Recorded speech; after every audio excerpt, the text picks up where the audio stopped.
Anyway.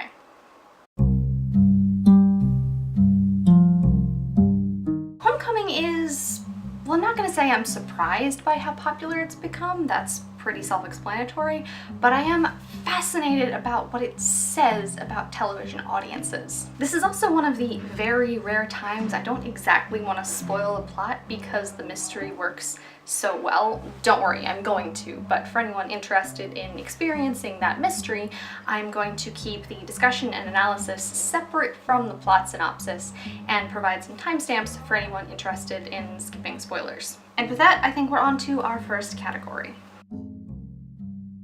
Homecoming is an adaptation of a podcast, and to get it out of the way up front, I know nothing about the podcast. I am the 0.1% of millennials who don't listen to podcasts. I went into this knowing pretty much nothing except Julia Roberts.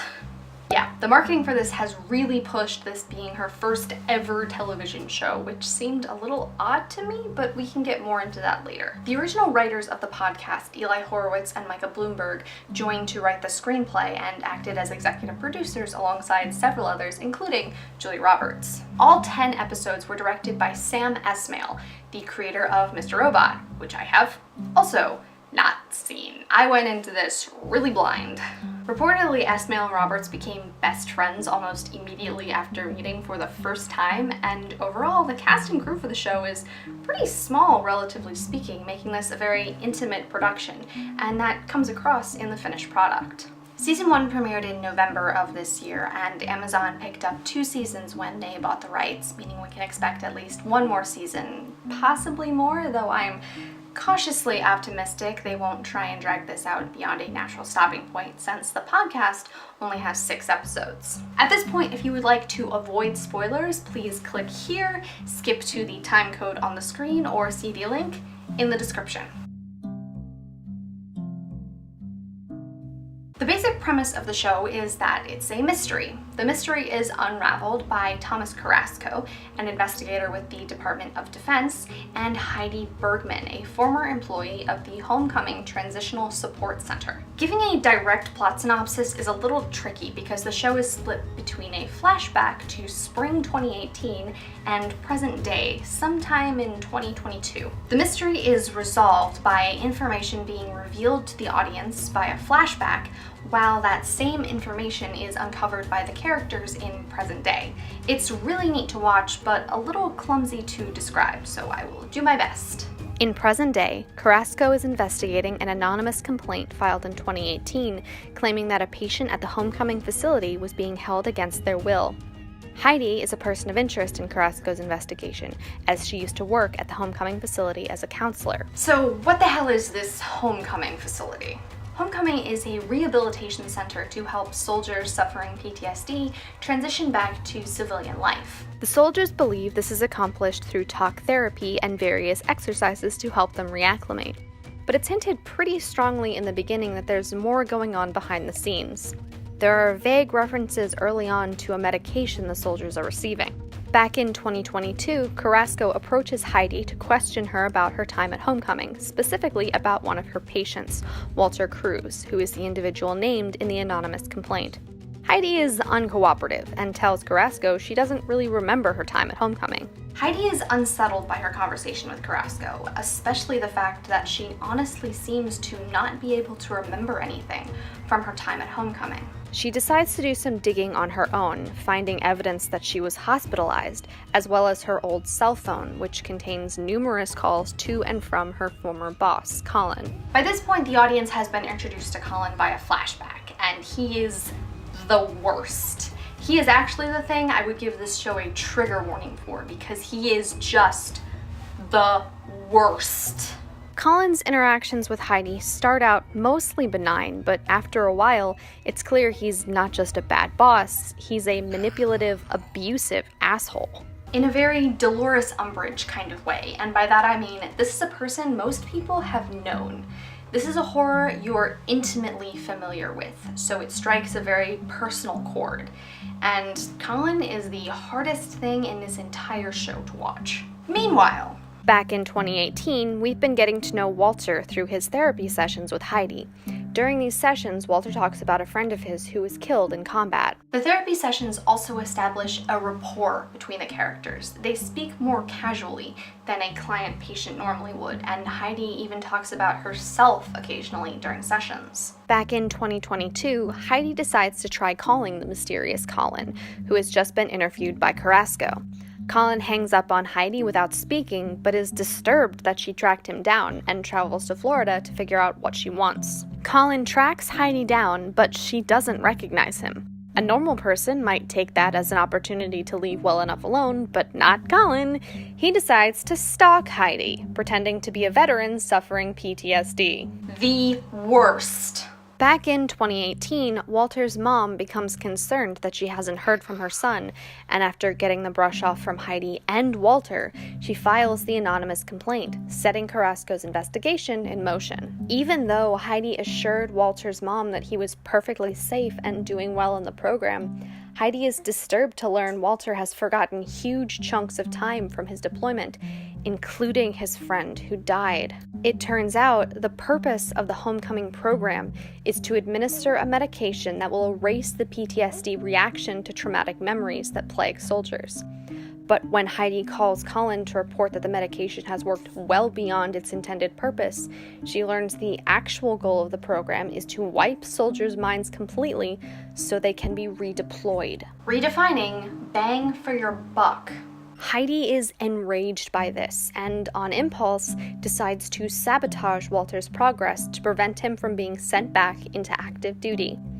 She gives herself and Walter an overdose of the medication, knowing this will put them into a coma-like state for nearly a year and will wipe both of their memories of homecoming. Back in 2022, Heidi, Colin, and Carrasco have all met at the site of the now shut-down homecoming facility, and Heidi's memories return in true dramatic Hollywood fashion. She finally has it out with Colin and dumps his ass into a fountain, before leaving with Carrasco and giving him all of the information he needs for his investigation. Heidi then goes to try and find Walter in the middle of nowhere, southwestern USA.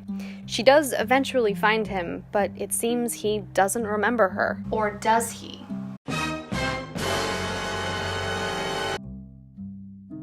So remember how I said I went into this completely blind?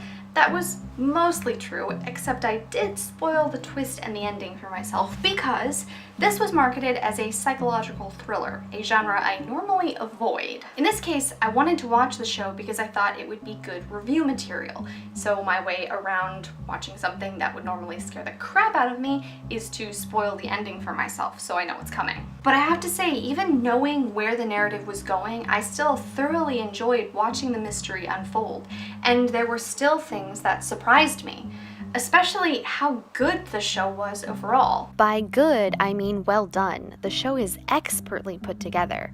The use of visuals to communicate meaning and build atmosphere is excellent. The visual cues between the two time periods is really clever, and the writing... This is by no means a perfect show, but the writing is tight, it's precise, and there isn't a moment of wasted time. This is, I think, the first true example of the next generation of television, something born out of streaming that uses every resource available to it. One of the more annoying byproducts of the traditional cable format for television is filler episodes. These are episodes that don't progress the main storyline or plot, they don't advance character goals or relationships, they're only there because the creators need to stretch a 10-episode story across 22 episodes. With streaming, creators have been given more freedom with the format they use to tell their stories. You can create shorter seasons, longer episodes, and you don't need to do things like built-in pauses for commercial breaks. But filler episodes are still a big problem, even with streaming content. By and large, creators haven't adapted to the changes, and they're still drawing their stories out across too many episodes. Homecoming is the first show I think I've ever seen that truly does not waste a second of its runtime. Even the opening and ending credits use visuals and sound to contribute to the tone and story. A great example is the relationship between Walter and Heidi. There's a decent chunk of time in one episode dedicated to a prank war between the characters.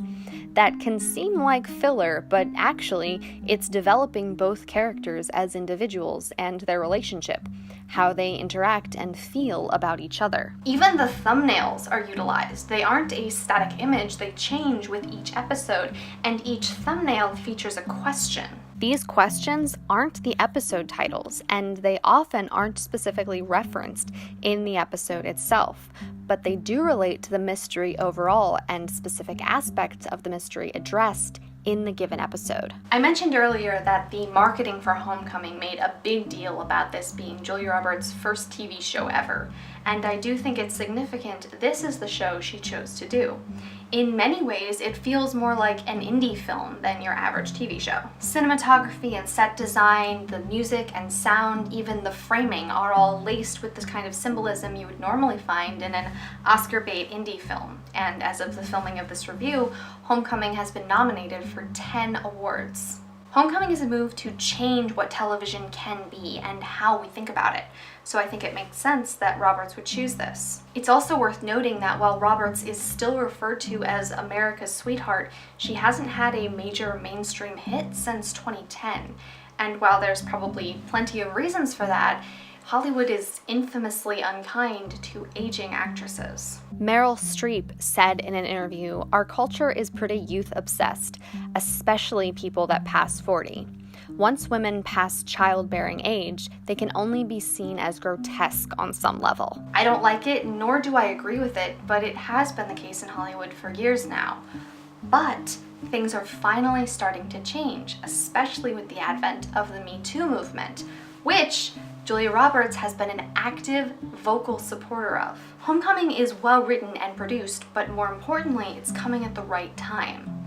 Actors who 10 years ago would never have considered doing television are now able to see what's possible with the platform, and social movements have paved the way for people marginalized by the industry to produce content audiences are ready to watch. But my question is whether Homecoming is the right direction for television to be heading. Maybe not. I know I sort of bathed the show in praise, but to be honest, I found the overwhelming amount of symbolism really pretentious. It's creative, but it's also stuck up its own ass, and there are a lot of places where you can almost hear the writers chanting, "Ask me what it means." Symbolism has a great deal of value, but when you make every little detail important, nothing is important and you end up distracting from the actual narrative. I'm not saying Homecoming failed with their symbolism, just that there's a fine line between just enough and too much, and they're really close to crossing that line. I also have to admit that while I'm optimistic the show won't get dragged on indefinitely past where it should have ended, I'm uncertain if they can maintain a filler-free second season. Oh boy, have you seen Homecoming? If you have, what did you think? And if you haven't, how was my attempt at not spoiling it for you? Like I said, I usually don't care about spoiling things, but with a mystery like this, it felt wrong. So I'd love to hear your thoughts down in the comments. Remember, if you want to fight the good fight against the unspeakable horror of the YouTube algorithm, give this video a thumbs up and share it with your friends. And if you like TV Time reviews, head on over to my Patreon page for behind-the-scenes tidbits, including my rant about literally measuring my television screen while watching this show. Oh, and don't forget to subscribe for new reviews every other Thursday. Until next time, Couch Potatoes.